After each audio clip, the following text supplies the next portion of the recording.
screen, amazing. We're going from the world of payments to protecting your Bitcoin, arguably more important.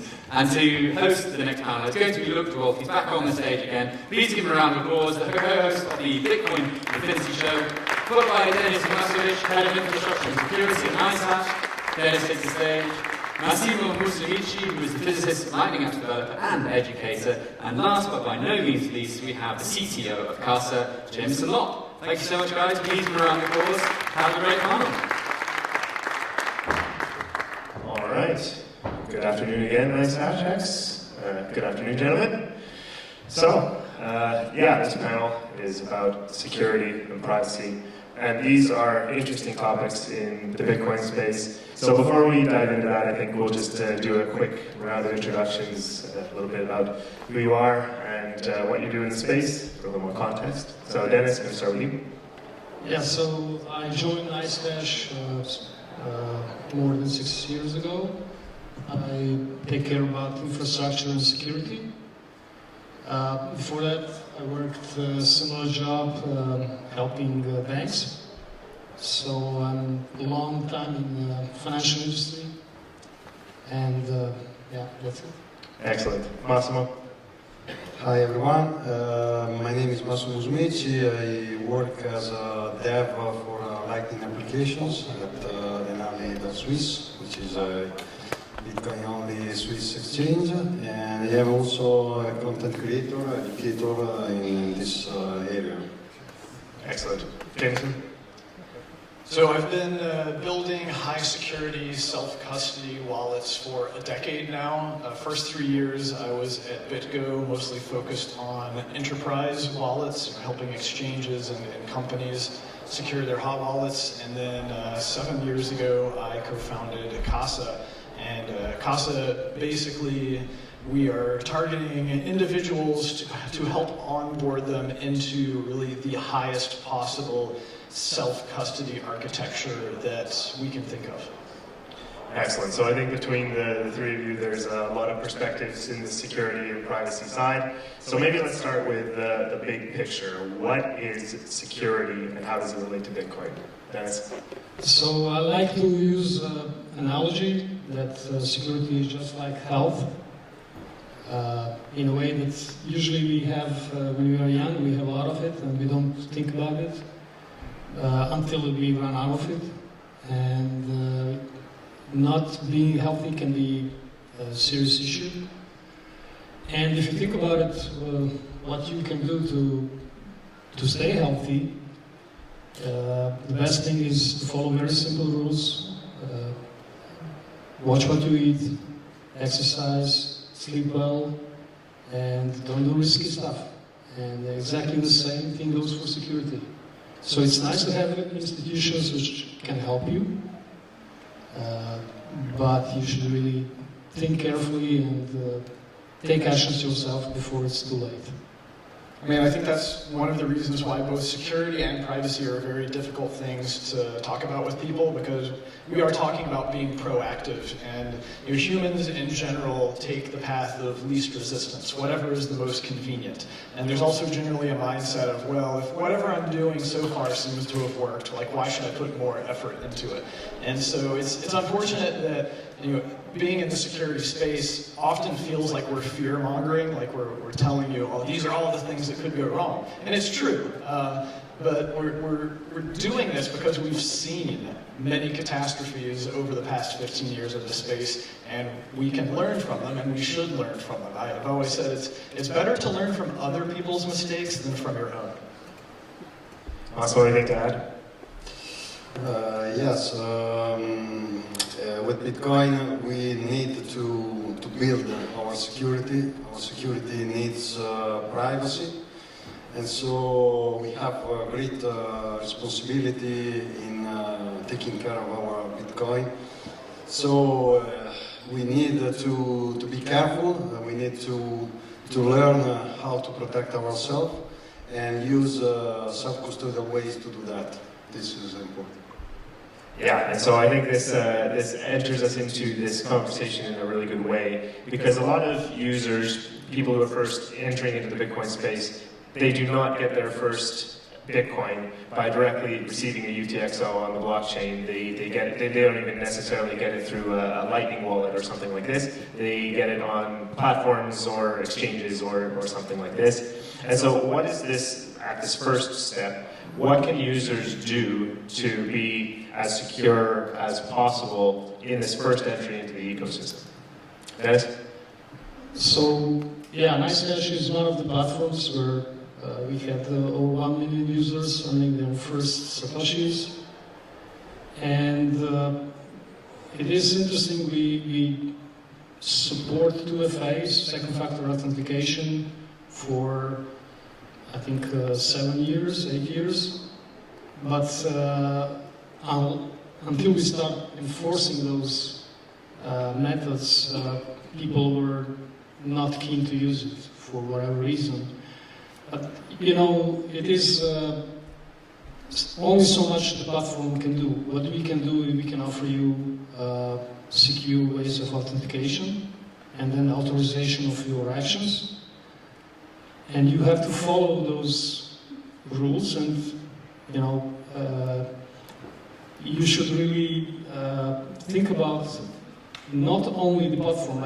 I would say that the biggest failure of users is protecting their mobile bank or crypto platform and not thinking about other things of their life. And usually the email is the most important one, because many of those services you access via email. And if you don't protect your email, someone can reset passwords, someone can do a lot of things you don't want them to do. So you should start thinking about protecting all of your accounts. And it's like we said before, health. You cannot say, I'm going to do healthy life over the day, but overnight I'm going to do whatever I want. So you should really activate additional factor of authentication and use hardware device whenever possible. Basic cybersecurity, use a password manager. Use one of the highly vetted password managers that's out there, like 1Password, KeePass. It doesn't really matter as long as it's something that's used by millions and millions of people and has a lot of eyes on it. If you know in your head the passwords to log into your different accounts, you're doing it wrong. You should only know one password, and that is the password that unlocks your password manager. If you're doing your passwords in your head, you're most likely reusing passwords on different services, and eventually some of those are going to get leaked. They're going to get used against you. We see drive-by attacks all the time where these leaked username and password lists get used against every other popular service just to see which ones are being reused. If they can get into those accounts, they're going to drain them. Of course, the next step is two-factor authentication. That's a whole other rabbit hole because there's many types. The best is, of course, a hardware-based 2FA. I highly recommend buying a YubiKey. This is like a $40, $50 investment. That's like the strongest possible two-factor authentication that you can have. The next step down, which doesn't cost anything, is something like a Google Authenticator with those rolling codes. And then the very worst type of 2FA is the SMS-based. And that's generally because your phone accounts are not particularly secure, and we see a lot of SIM swapping or phone jacking in this space, where basically an attacker will either bribe employees at a telecom or somehow otherwise trick them into changing the ownership of your phone number account over to them, and then of course they own all of your two-factor authentication, and they can start resetting all of the passwords to your various accounts, such as email and then exchange accounts. Yeah, so we're starting from a point where basically if you're using an exchange, you're relying on basic cybersecurity skills that apply everywhere else. Right? But then to take this a little bit more specific into the Bitcoin world, it's when you really get off the exchange that it starts to become more Bitcoin specific. And so now, these days, there are two methods of coming off of the exchange, at least commonly. And one is Lightning. And this is, I think, an area that you have some thoughts on, Massimo. Care to share? Yes.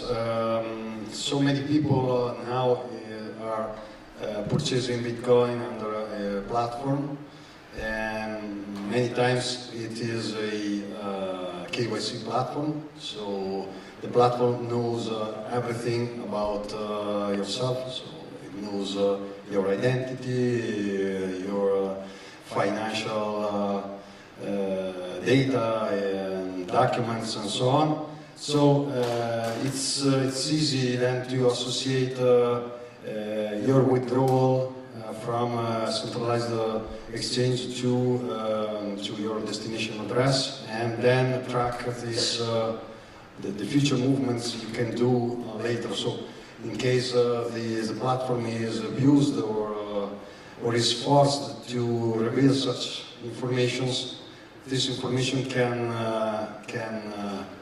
track even your future payments. So it could be nice to evaluate also the possibility to withdraw using the Lightning Network. Many platforms are nowadays supporting this kind of withdrawal method. And with in this way you can withdraw in many times, accumulate maybe on channels, and then evaluate to go back on chain later, maybe after some jump in several nodes, etc. This could be something useful for privacy, but as also Jameson said, privacy is strictly connected to security, because we need to be private also to preserve our physical security in now and in the future. So this could be a way. Yeah, so Lightning really then gives a tool to start to increase the privacy, but how private is it? Is it really something that in fact increases that privacy if you're using a central exchange as your starting point? Jameson, any thoughts? It always depends on how many trusted third parties you're using, and especially trusted third parties that you have given your personal information to. So, like I said, this is usually trade-offs between convenience and then security and privacy. And so like the most convenient way to do some of the stuff Massimo was talking about would be you onboard into a KYC exchange, and then perhaps you withdraw to a custodial Lightning wallet. Well, now you've actually given up all of your privacy, because the benefits of onion routing on the Lightning network no longer matter if on both ends, you know, the people or the services that are helping you do that can see, you know, all of that information. So, you know, ultimately, if you want the highest level of security or privacy in this space, you need to be doing things yourself. You need to be, you know, running your own software, running your own nodes, and that takes work. You know, it's more difficult, and this is why a lot of people don't do that, is because generally people take the path of least resistance, highest convenience. And you know, that's why we have all of these talks, because we're trying to convey the trade-offs that you are making as a result of going the more convenient path. Yeah, exactly, because I think the thing here is that these are all individual choices, right? Security and privacy, it depends on your perspective, and maybe security is top of mind at the moment because, I don't know, I like the health analogy, Denis, that it's sort of, it only comes up when you really need it, and therefore that might suffer. But privacy is also the same thing. In the Bitcoin space, it's really difficult to actually achieve privacy in any meaningful way, because privacy is really a misnomer. Everything on the blockchain actually is there. It's just a matter of how can you associate that with an identity. And so Denis, I know you have some thoughts about the sort of the privacy versus anonymity. Can you get into that? Well, first, privacy and security. I mean, if you are unsecure, you can still get secure, but if you lose your privacy, you probably won't gonna get it back in days of internet. So that's a really big issue. And when we try to enforce KYC, we also try to enforce strong authentication methods, because if you allow someone to get to a KYC account, well, there's a big chance he might get a lot of your personal information, which you certainly don't want to. And it doesn't, it's not only for the crypto platforms, it's for any platform which does KYC. Now about anonymity, I believe that it's mentioned many times in Bitcoin paper, because there was this vision of having anonymous transactions, which means transactions are there, we can all see it to verify, but we don't know who is actually doing them. Now privacy is a different thing, because privacy, we can do 2 of us transactions and no one will know about it. And that's not the way that blockchains are designed, at least Bitcoin not. So that's a different issue, but I think that the KYC is interesting, because we talked about before 2 different factors of authentication, like passwords, something you know, only you should know, right? And something only you should have, like hardware key, and SMS is here a problem, because it is not something only you have. It's actually what your mobile provider has, and it just gives you the SIM card, and he can make many of those again. But there's a third thing, and this is something only you are. And if you have KYC, if you have video check, then we can do the selfie and check if this is really you. So that's another factor that sometimes KYC can be used also as a security method. And we do use it, because people tend to lose their two-factor authentication, and then they want to regain their account back. So that's when something which is actually invading your privacy can be used also for security. Well, so an interesting thing here, KYC, I guess in this case, is being used as a security measure, which... Yeah, for this special case, because normally you would use a password and as a first factor authentication, and then hardware key or OTP generated on your mobile phone as a second factor. But if you lose your phone, and you won't believe how many people will sell their phone with their codes on it, and then they want to get their account back, and we don't have this second factor. So then we use selfie as a what only you are, and check that as a second factor authentication. Yeah, so I mean, I think this illustrates the trade-off fairly well between security and then this sort of self-sovereignty ethos, which is big in the Bitcoin community generally here, in terms of especially when we're talking about that if you're really going to be interacting with the Bitcoin base layer, the blockchain, UTXOs, holding your own UTXOs, that's the polar opposite from operating on an exchange. And so we kind of are in this area where a transaction from one UTXO to another is not actually private, it's visible on the blockchain. So are there ways to basically break those links and actually create privacy? Tools like, for example, Samurai and Wasabi that have recently been taken down has sort of degraded this possibility, but is there still any way that once you've got a UTXO through a KYC service, can you make yourself private again? Any thoughts on this?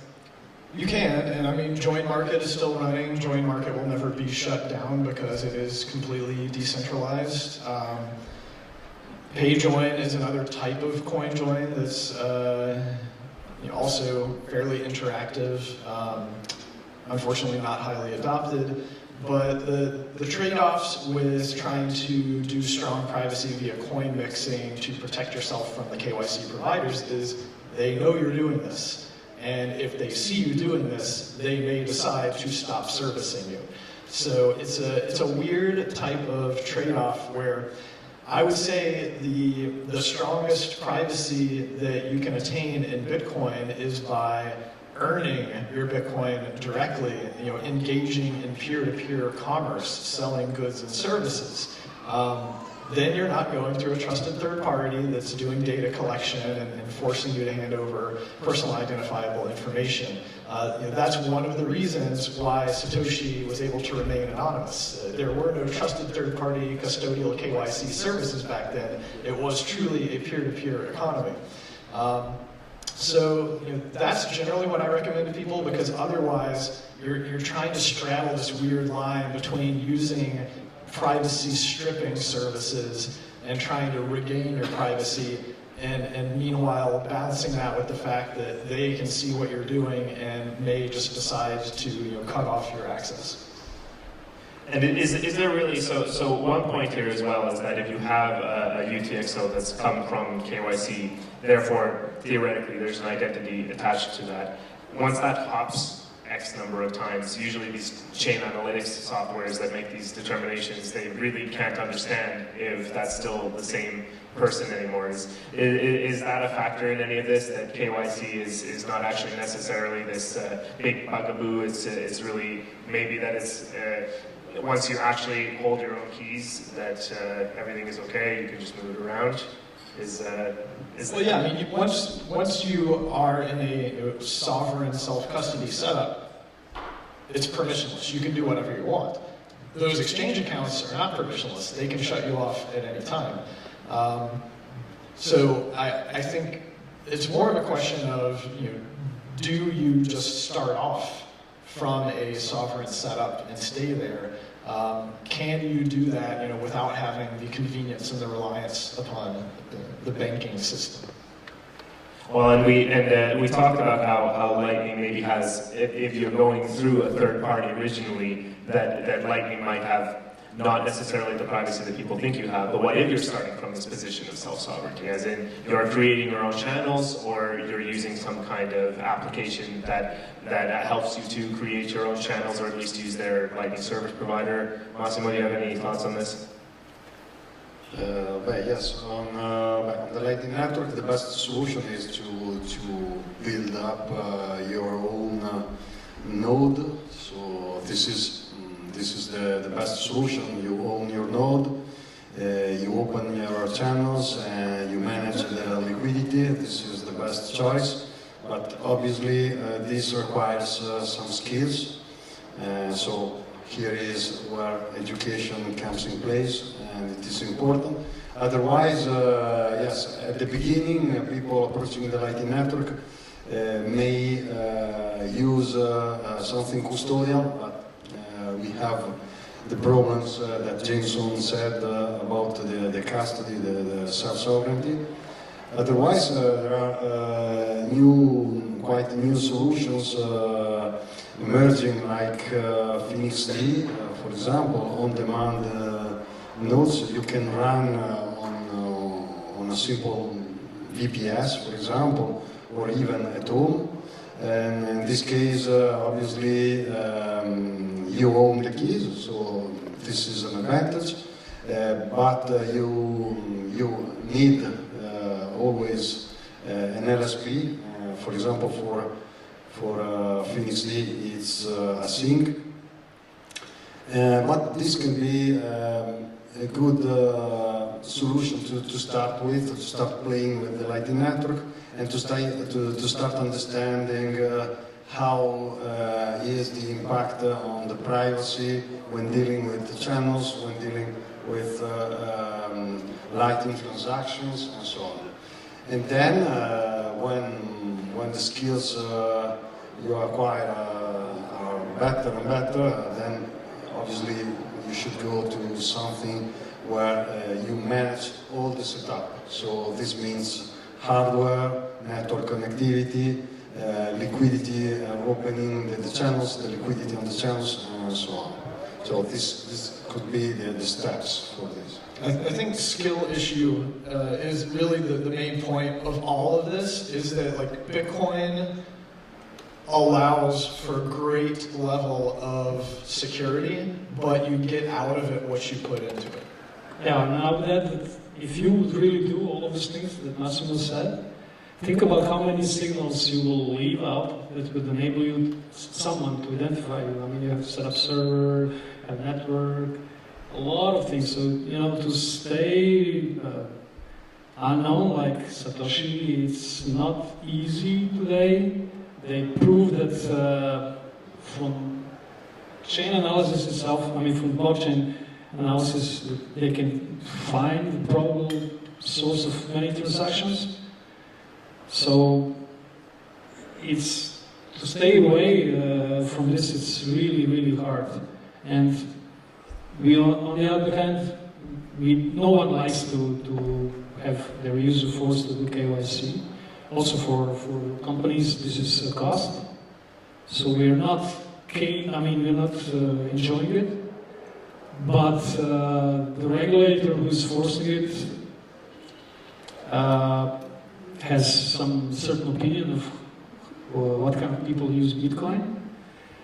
And I think if on the long run it changes this opinion, it might be a good thing, because no one wants to be called criminal, because we don't have anything to do with that. And this is how some people see us who are using Bitcoins. So I think it is what it is. On a personal level, the government cannot force you to do that, but the companies can be forced, because you have to have the license, you have to be in a certain country, and this is where the pressure is right now. The governments are pressing platforms to do KYC, and when the travel rule comes, it's going to be even harder. So even less privacy.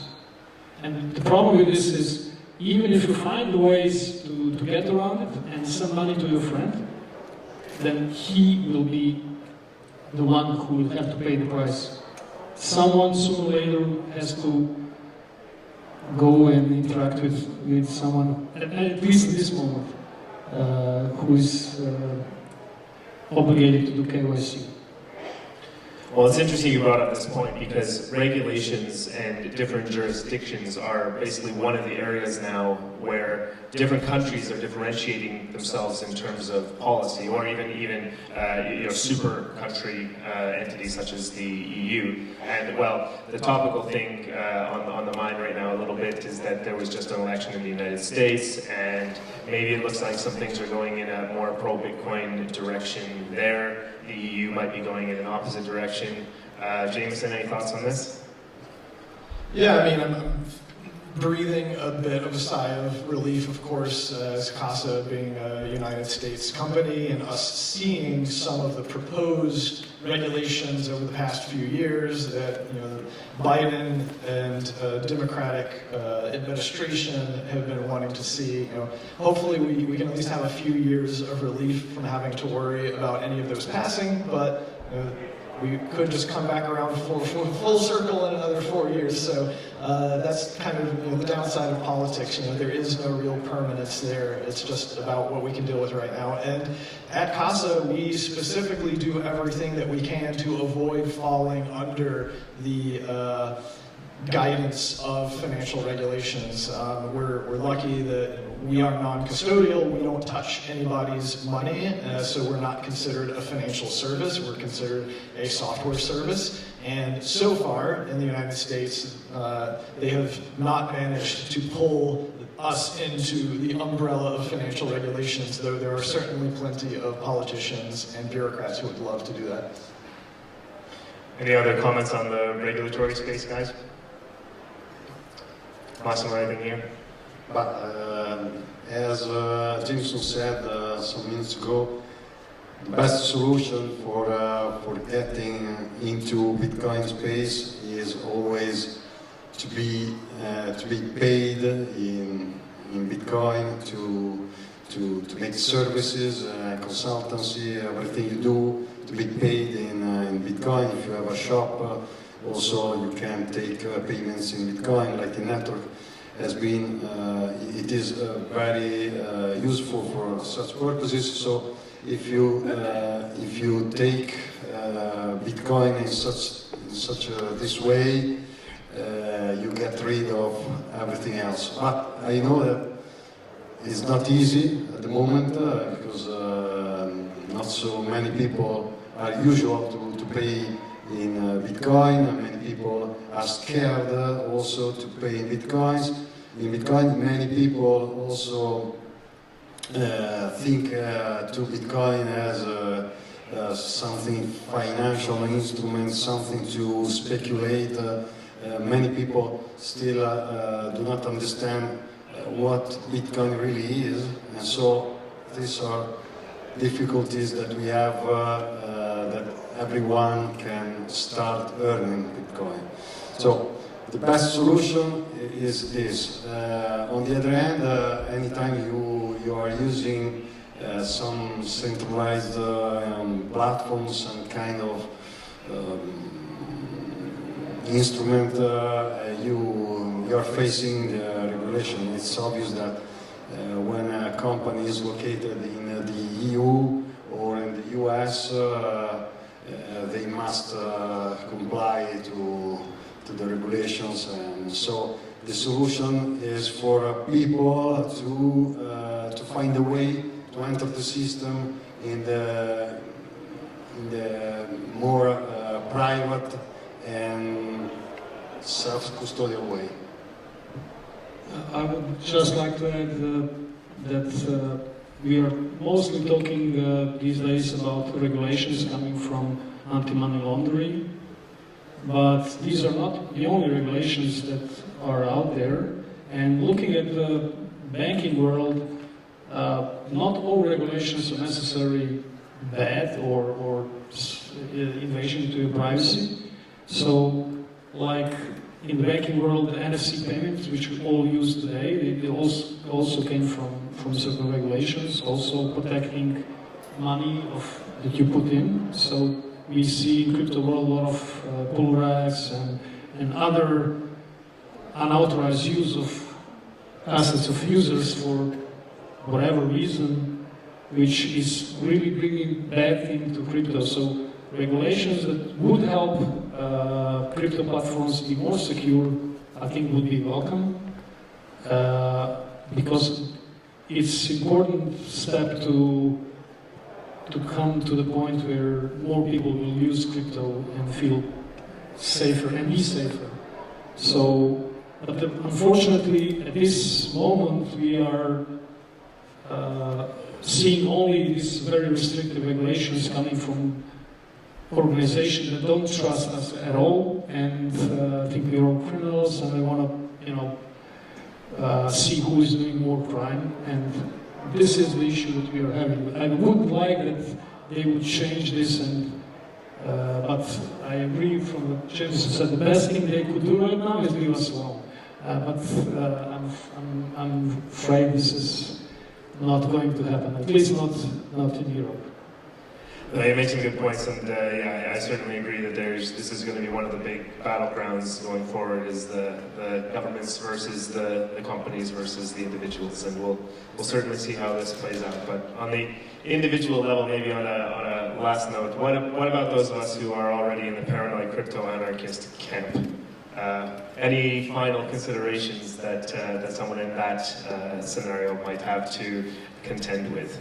Yeah, I can actually tie this into the first question I see. Someone was asking, is a Tandem wallet safe enough?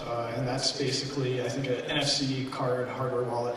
And so, is anything safe enough? There are many different levels of security, and they all protect you against different types of threats and adversaries. And so I categorize it into a number of different setups. So level 0 is you're a no-coiner, you don't have any Bitcoin, you don't need to care about this stuff. Level 1, you have Bitcoin IOUs on an exchange with a trusted third party somewhere. We talked about the basic cybersecurity that you can do to protect that, but of course you're always going to be at the whim of that custodian, and any mistakes they make or any problems that could come in and cause them to lose the coins.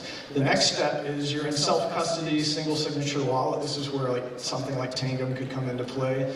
Though the initial, I think most people would just have a software wallet, which is a hot wallet. You're still susceptible to attackers. Tandem is like the next level, where you at least take the keys off of the internet. But what Tangum and some of those types of wallets don't have is you can't actually verify the transaction details on separate hardware screens, so you lose a little bit of verification there. And then, as you were saying, the sort of paranoid crypto-anarchist ultimate setup is really what I've been doing for the past 10 years, which is multi-signature. That basically means instead of having one key that unlocks your Bitcoin, you have multiple different keys. You can put them on different devices, different hardware, have them geographically distributed, and this gives you an extreme level of robustness and redundancy against all types of theft and loss. It's a fantastic way to end this off, and we're just freshly out of time here. Maybe Massimo, do you have any final thoughts from your end that we've also just heard from the other two? Anything else? I completely agree with Jameson. Yes, the most important is to get your coins on. You use your outdoor device to keep safe your keys. And be safe and keep your money. Yes, absolutely agree. So thank you all for this great talk about Bitcoin security and privacy, and let's all do our best to stay as secure and private as possible. Okay.